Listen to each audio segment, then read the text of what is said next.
So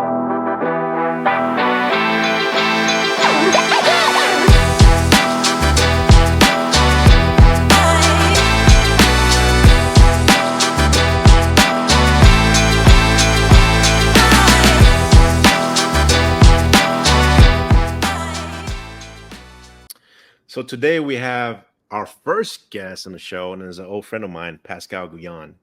So I'm gonna tell you guys a little background about him. So Pascal is a music producer, has worked with some of the biggest names in the music industry, including Leona Lewis, Anthony Hamilton, Joe Budden, and leading K-pop and Cuban music artists. He contributed to 3 Grammy nominations in the pop and soul music categories. Pascal is also a software developer and has worked with research companies such as Hyperloop TT and Cardano. Pascal credits social media and human connections for helping him achieve his career goals. He's always looking for an edge, whether it's through networking, staying up to date on the latest trends, or simply being open to new ideas. Pascal, man, thank you for being on the show again, man. I appreciate it. So I'm excited to definitely learn more, get in the weeds about like how do you go about investing, also your background. So there's briefly about your background. Definitely, can you tell us the audience a little bit about yourself? Yeah, so early on as a child, it was pretty obvious that I was very creative, and that's what is driving my life, creation. So it expressed itself through music at first, and then I discovered computers, and I started to uh, create software and offer what I built to other companies and things like that. Since I've been coding, I've been very interested in uh, building proof of concepts.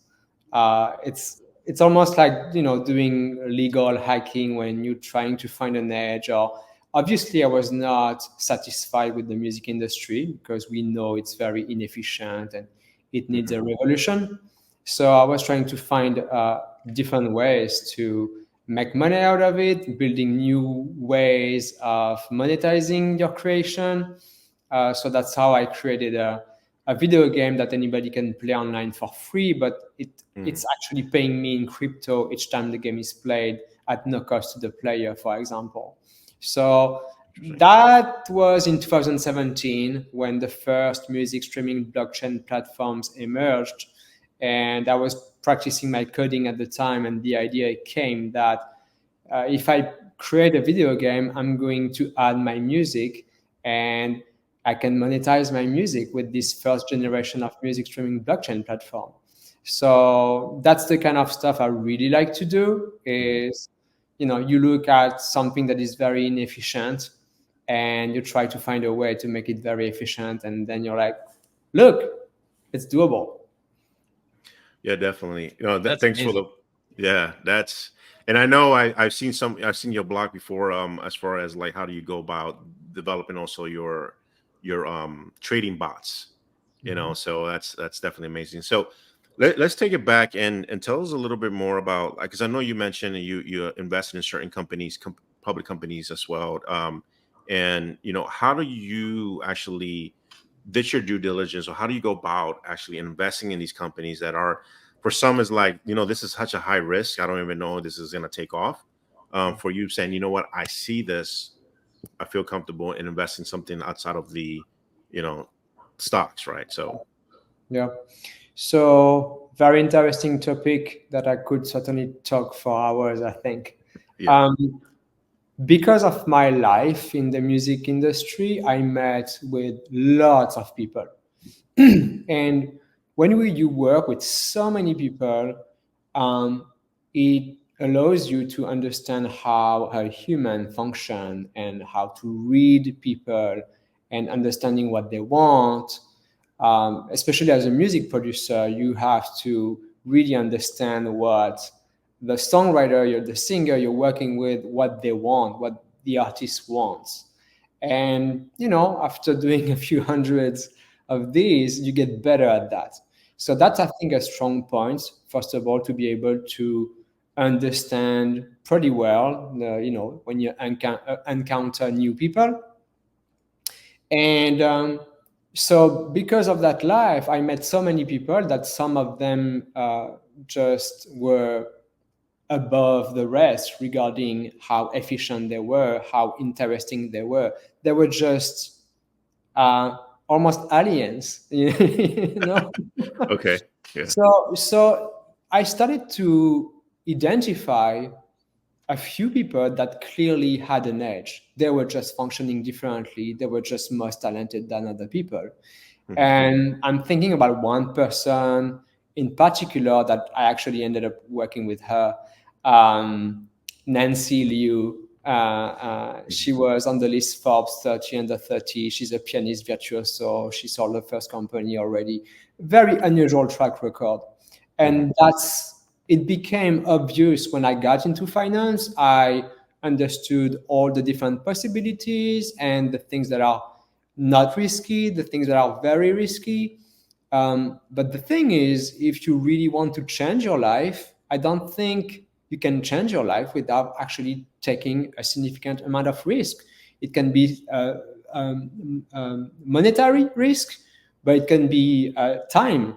Meaning you can Right. agree to work on a project that you think is worth it, and you're like, okay, this is worth it. I can work on that for 6 months. I'm being allocated stock options. Maybe it's going to be worth something one day. If it works, it's going to change my life. If not, it's okay. I accept the bet, and that's fine. But if if you can find 10 opportunities like that, investment wise, or being a part of something that can potentially change the world, if you align 10 opportunities, there's a chance that one of them is going to work and actually change your life. So I think, yeah, most people are not aware about this at all, but all wealthy people knows. It's pretty clear. They know how you make money. It's being very early on a new trend, on a new company, but basically you can limit the risk when you find a company or a founder that is involved in a new industry. Like we know that the blockchain world is a new industry, so it's not like betting on a new biotech company that is doing something that is not specifically new. Maybe the product is new, but there's no new industry. In the blockchain world, we know that there's a new industry. Right. So Right. it's Yeah. already limiting a little bit your risk because you know that the wagon is like it's going to take off at some point probably. So you have to select the projects where you're gonna be involved with, and that's it. So yeah, that tells you a little bit about how I see things. Yeah. No, definitely. And so with, in the investments or the investments that you've done, right, has been mostly startups. Am I correct? Actually, not really. I've Mhm. done some, Okay. but I've done more VC funds and even more in the blockchain world, just investing as soon as I was educated about the biggest projects, Bitcoin, Ethereum, and that kind of stuff. So these were and are still my biggest bets, basically.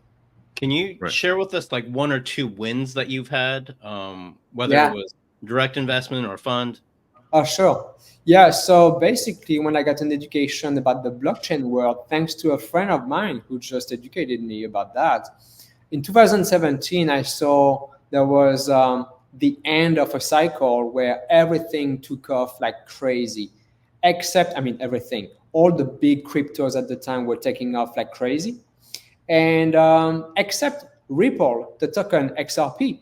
So I bought it at 0.009 and sold it at 2.6. So that was a Wow. very, very, very significant percentage.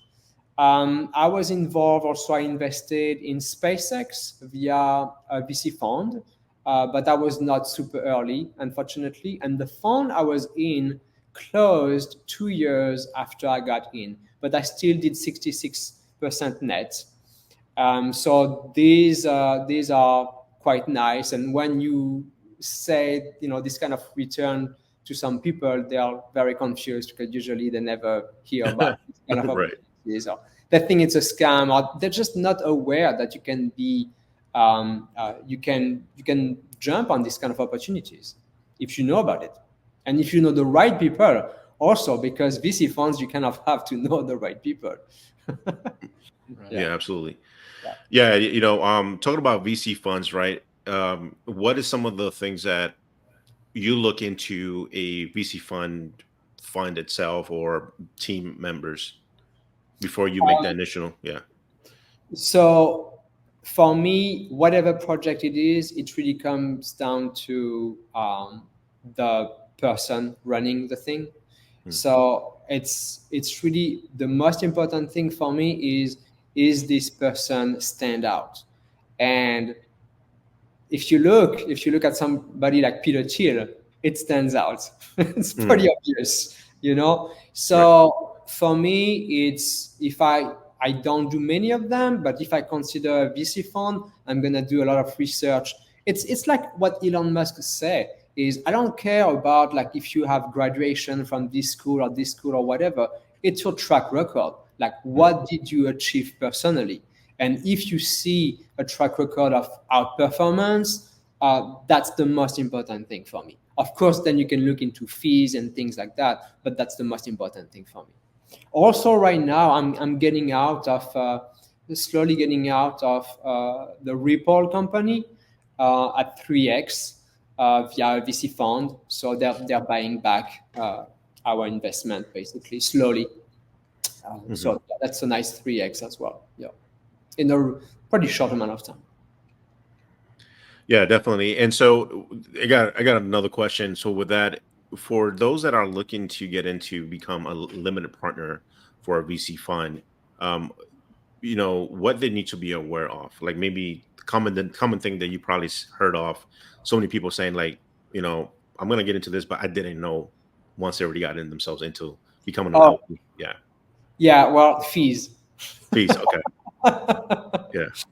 Yeah. Yeah, because unfortunately, when you do that kind of stuff, you have to sign papers, and if it's not something that you do every single day, you Hmm. see these long contracts, and you're like, oh my god.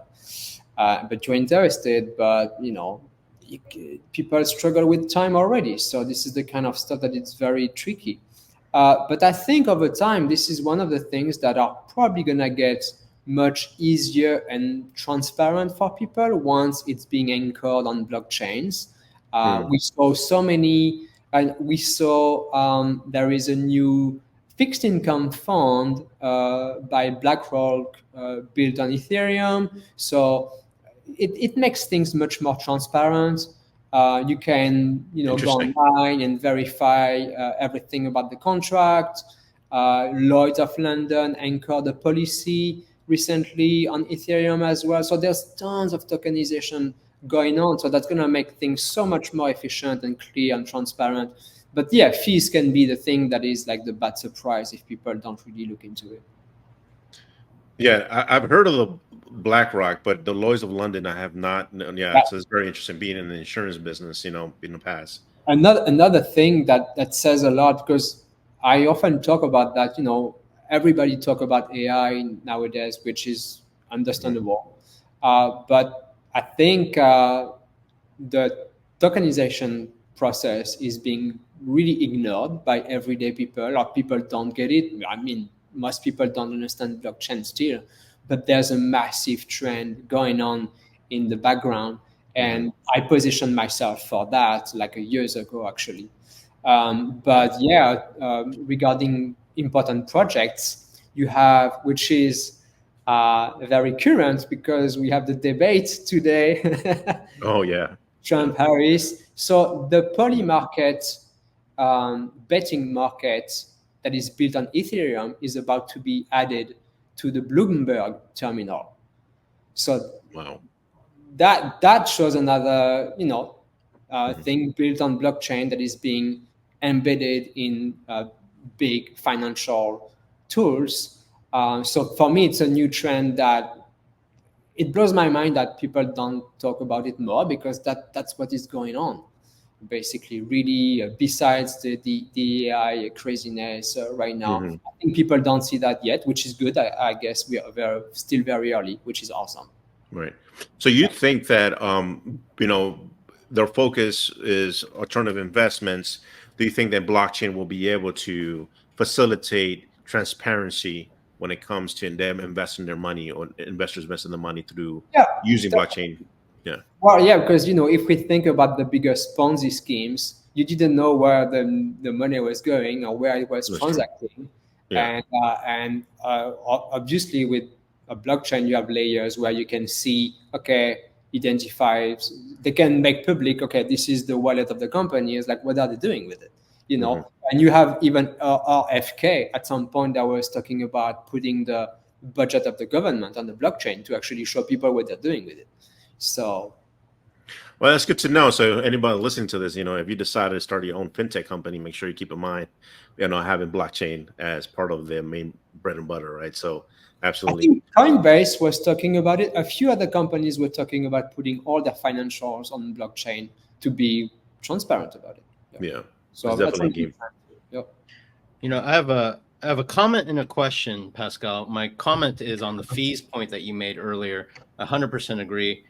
So I've invested in 2 different funds of funds, and on the second one, I didn't realize there was a double promote. I was paying a second promote to creator of the fund of funds. So I actually knew the fund that it was feeding into. So I really could have gone to higher up the food chain and gotten a much better return for myself, but I neglected that opportunity or failed to realize it. That's one. Another a question I have is, so in terms of blockchain, I understand the concept of everything being recorded on it, but how does it promote transparency if I'm not a technical person who knows how to analyze the blockchain? Yeah. So actually, I think once again, it's going to be much better fairly soon in the future, because we know that one thing that sucks in the blockchain world is UI, because it's a bunch of developers and they're just, it's all innovators. They're always late on making things easy to use for people, easy to understand, and all these things. So basically, right now, what you can do, anybody can have like a specific URL that they can visit, and they can see transaction for a wallet. So it's just like you take the wallet of a person, and it's just like, you tell that person, if you make a transaction with somebody, you show me, but you have to trust that person, because maybe they're going to do transactions that they don't want to show you, except that in that case you actually see online the wallet, so you see by definition all the transactions that are going on in that wallet.